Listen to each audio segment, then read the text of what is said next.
दोस्तों नमस्कार, मैं संजय मग्गू और मौजूद हैं देश रोजाना के डिजिटल मीडिया मंच पर। हरियाणा के सियासी गलियारों में, हरियाणा के सचिवालय में, हरियाणा की राजनीतिक सरगर्मियों में पिछले 2-3 दिन से एक बड़ी चर्चा रही। चर्चा थी कि हरियाणा के 2 पावरफुल अधिकारी क्या दिल्ली जा रहे हैं। चर्चा थी कि हरियाणा के 2 पावरफुल अधिकारियों को क्या दिल्ली भेजा जा रहा है और किसी विशेष मिशन के साथ। इतनी चर्चाएं नहीं, एक बार तो बड़ी तेज से खबर ब्रेक भी हुई, गूगल पर और सोशल मीडिया पर चला भी कि हरियाणा के एक अधिकारी दिल्ली के अंदर शिफ्टिंग उनकी हो गई है। समझ रहे होंगे आप, मैं आपसे बात कर रहा हूं हरियाणा के 2 पावरफुल अधिकारियों की। एक तो है हरियाणा के CPS यानी कि चीफ प्रिंसिपल सेक्रेटरी, मुख्य प्रधान सचिव राजेश खुल्लर, IAS अधिकारी हैं, भारतीय प्रशासनिक सेवा के अधिकारी। उनकी चर्चा थी दिल्ली का उपराज्यपाल, लेफ्टिनेंट गवर्नर बनने की। और दूसरे अधिकारी हैं शत्रुजीत कपूर, जो आजकल हरियाणा के DGP हैं, डायरेक्टर जनरल ऑफ पुलिस। उनकी चर्चा थी कि उनको दिल्ली में बनाया जा रहा है कमिश्नर ऑफ पुलिस, यानी कि दिल्ली का CP। पूरी बात आपसे करूंगा, पूरी चर्चा करूंगा इस वीडियो के अंदर। कहां से चर्चाएं चली थी, क्यों चली थी, क्या उनका आधार था, क्या उन चर्चाओं के पीछे कुछ है या नहीं, अभी भविष्य में क्या हो सकता है, सारी बात आपसे करेंगे। मैंने आपको बताया कि हरियाणा के 2 पावरफुल अधिकारी। पहले बात कर लेते हैं राजेश कुमार खुल्लर की। RK खुल्लर साहब सरल सौम्य स्वभाव के धनी, कुशाग्र और हर चीज पर, हर बात पर अपनी पकड़ रखने वाले। आप उनका संक्षिप्त परिचय ये समझ लीजिए। राजेश कुमार खुल्लर हरियाणा के एक बहुत ही कुशाग्र IAS अधिकारी हैं। हरियाणा के मुख्यमंत्री के साथ में, यानी कि जब मनोहर लाल जी मुख्यमंत्री थे और अब नायब सिंह सैनी मुख्यमंत्री हैं, दोनों के साथ में वो प्रधान सचिव रहे हैं, principal secretary, PS to CM, यानी कि सरकार को चलाने वाला एक बहुत बड़ा तंत्र। इतना फर्क आया सिर्फ मनोहर लाल और उनकी नायब सिंह सैनी की नियुक्ति के बीच में कि मनोहर लाल जी के साथ जब तो थे वो PS थे, प्रिंसिपल सेक्रेटरी थे, और अब नायब सिंह सैनी के साथ हुए तो वो CPS हुए। सेवानिवृत्ति के बाद में वो CPS हुए। RK खुल्लर साहब IAS अधिकारी से सेवानिवृत्त हो चुके हैं और सेवानिवृत्ति के बाद में उनको बनाया गया CPS, चीफ प्रिंसिपल सेक्रेटरी। मैंने आपको बताया कि RK खुल्लर के बारे में कहा जाता है कि बहुत ही कुशाग्र हैं, बहुत सरल हैं, सौम्य हैं, सहज अंदाज है उनका बातचीत करने का, किसी भी आम और ख़ास से बातचीत कर लेते हैं।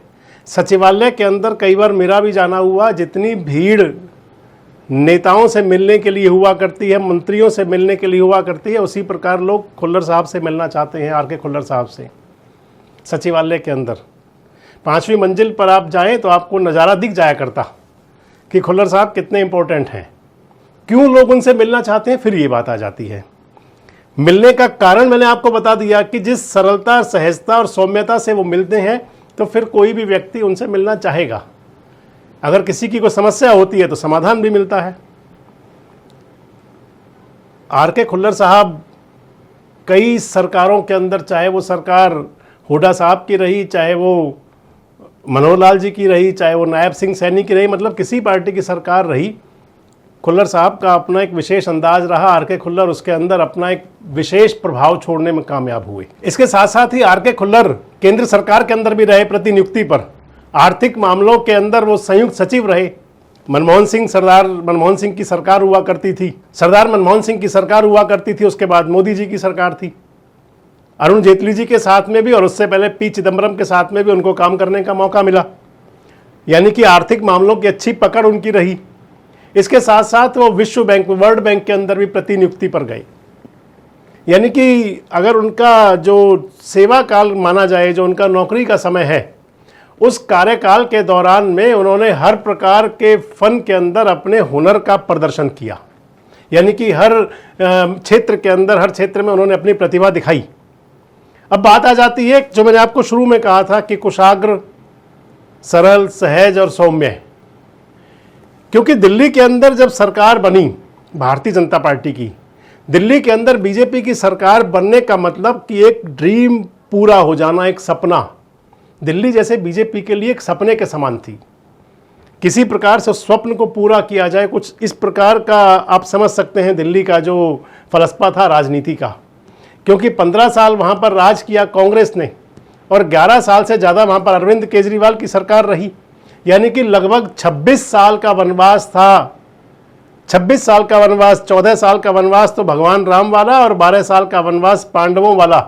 इतना बड़ा वनवास दिल्ली के अंदर भारतीय जनता पार्टी ने झेला। अब सरकार बनी तो फिर बहुत सारी बातें हैं, क्योंकि 26 साल के अंदर क्या क्या योजनाएं बनी, क्या क्या हुआ, उन सब पर भी मंथन होना चाहिए और फिर उन पर नए सिरे से काम भी हो। यमुना सरकार की गंभीर प्राथमिकता में रही है और आपको ध्यान हो अगर, तो जैसे ही दिल्ली के अंदर सरकार बनी थी, इधर पहुंच गए थे आर.के. खुल्लर पानीपत के अंदर और साथ लगते जिलों में बैठकें करने के लिए अधिकारियों के साथ कि किस प्रकार अब यमुना में प्रदूषित पानी का बहाव ना हो, किस प्रकार से यमुना साफ हो, यानी कि एजेंडा बिल्कुल क्लियर था। और इस सबको देख करके भी शायद ये चर्चा चली। इसके अलावा अगर देखें तो आर.के. खुल्लर अपने जो काम करने के अंदाज से तो हैं ही हैं, उनके जो संबंध हैं वो भी बड़े मधुर हैं। इस लिहाज से एक बात चल पड़ी कि क्या आर.के. खुल्लर को दिल्ली भेजा जा सकता है और लेफ्टिनेंट गवर्नर, ये बात सियासी क्षेत्रों में बहुत चर्चाओं में रही। हालांकि इस बात की कभी पुष्टि ना तो कभी खुल्लर साहब की तरफ से हुई और ना कोई वैसे बात आई, लेकिन चर्चाओं में जरूर रहा, चर्चाओं में जरूर चलता रहा कि आर.के. खुल्लर बन सकते हैं। और वो खासकर परसों, आज से 2 दिन पहले तो इतना तेज चला कि एक खबरें ब्रेक होने लगी कि आर.के. खुल्लर बन रहे हैं दिल्ली के एलजी। अब उसके बाद दूसरी बात, दूसरे पावरफुल अधिकारी मैंने आपको कहा शत्रुजीत कपूर। शत्रुजीत कपूर साहब भी हरियाणा के अंदर एक बहुत, अगर मैं उनको कहूं कि आईपीएस अधिकारी के तौर पर उनकी जो कार्यशैली है वो अपना एक अलग प्रभाव छोड़ती है। इसके साथ साथ आईपीएस अधिकारी होते हुए शत्रुजीत कपूर ने जिस प्रकार से बिजली निगमों को फायदे में पहुंचाया, यानी कि घाटे का सौदा था हरियाणा के अंदर बिजली निगम और उनको फायदे में पहुंचाया। मुझे ध्यान है शत्रुजीत कपूर की लिखी वो किताब कि किस प्रकार से उन्होंने हरियाणा के अंदर खासकर जो बिजली का क्षेत्र है उसके अंदर किस प्रकार से आमूल चूल परिवर्तन किए और उनका गंभीर असर देखने को मिला। शत्रुजीत कपूर की जो छवि है वो एक अपनी अलग छवि मानी जाती है। आजकल हरियाणा के वो पुलिस महानिदेशक हैं, तो इस कार्यकाल के दौरान में यानी कि बतौर डीजीपी रहते हुए उनका नशे पर खासा एक तरह से फोकस है कि किस प्रकार से नशा मुक्त किया जाए और नशाबंदी पर वो उनकी सामाजिक और एक सामाजिक कार्य एक क्षेत्र हुआ और दूसरा पुलिस का क्षेत्र हुआ और दोनों में वो तालमेल करके जिस प्रकार अभियान चला रहे हैं वो भी चर्चाओं में रहता है। इसके साथ साथ इससे पहले शत्रुजीत कपूर जब रहे हरियाणा के अंदर विजिलेंस ब्यूरो के इंचार्ज, तो वो दौर भी एक अलग था, यानी कि करप्शन पर एक प्रकार से पूरी तरह से रोक और करप्शन पर उनकी जो नज़र हुआ करती थी उसका हरियाणा न केवल बल्कि आसपास के राज्यों के अंदर भी बात चली और एक इतना महत्वपूर्ण डिपार्टमेंट बनकर उभरा हरियाणा विजिलेंस ब्यूरो जो रहा पुलिस का डिपार्टमेंट, उसने एक अपनी अलग धाक छोड़ी। हालांकि कुछ हो सकती है कंट्रोवर्सीज भी रही हों, लेकिन उसके बावजूद भी विजिलेंस ब्यूरो के कामकाज को आप आसानी से नहीं ले सकते, हल्के में नहीं ले सकते। और इससे पहले मैंने आपको बताया कि हरियाणा के अंदर वो रहते हुए पहले माइनिंग में भी कुछ समय काम किया। उससे पहले हरियाणा के अंदर एकमात्र अधिकारी हुए वो आईपीएस, एकमात्र आईपीएस अधिकारी जिनको कि हरियाणा बिजली निगमों का चेयरमैन एमडी बनाया गया, उत्तर हरियाणा बिजली निगम का भी और उसके साथ साथ दक्षिण हरियाणा बिजली निगम का भी। और उनमें रहते हुए किस प्रकार से बिजली की उपलब्धता हो, यानी कि बिजली 24 घंटे मिले। उसके बाद में जो बिजली बोर्ड घाटे में थे उनको घाटे से कैसे उबारा जाए। आप अगर ध्यान करें तो एक वो दौर था कि जब हरियाणा की जो रिकवरी थी बिजली बिलों की या जो पेनल्टीज थी जो बैड डेप्ट में चले गए थे अकाउंट, उनके अंदर भी बड़ी तेजी से पैसे की आमद हुई, लोगों ने बिल भरे। और बिजली की अगर सुविधा थी तो फिर हरियाणा के अंदर विदाउट जीरो यानी कि जीरो कट, पावर कट के बिना बिजली की उपलब्धता कराना, ये सारी उनकी योजनाओं में रहा। यानी कि बतौर एक पुलिस अधिकारी होते हुए भी एक प्रशासनिक क्षेत्र के अंदर उन्होंने अपनी प्रतिभा का भरपूर प्रदर्शन किया। और इन्हीं बातों पर चली थी बात कि हरियाणा के 2 बड़े अधिकारी, एक प्रशासनिक अधिकारी, एक पुलिस अधिकारी। प्रशासनिक अधिकारी यानी कि आर.के. खुल्लर को दिल्ली के अंदर एलजी और पुलिस अधिकारी शत्रुजीत कपूर को दिल्ली के अंदर कमिश्नर ऑफ पुलिस। अब अगर बात आ जाती है कि आखिर ये बातों का आधार क्या था, तो मैंने आपको आधार तो बता दिया कि इनका जो आधार था। उसके अलावा खासकर जो प्रधानमंत्री नरेंद्र मोदी की कार्यशैली है, जिसके अंदर वो अलग प्रकार का काम करना, अलग प्रकार के जोखिम लेना और उसका परिणाम देना, और कुछ उसी श्रेणी में आप गिन सकते हैं मनोहर लाल को भी। मनोहर लाल खट्टर के साथ में दोनों अधिकारी काम कर चुके हैं, उन्होंने उन दोनों की कार्यशैली और कार्यक्षमता का बड़ा अच्छे से अवलोकन भी किया हुआ, देखा भी हुआ है, और इस सब को लेकर के लोगों को भी जहन में जाने लगा। इधर अगर दिल्ली की बात करते हैं तो मैंने आपको बताया दिल्ली एक बड़ा ड्रीम था भारतीय जनता पार्टी के लिए।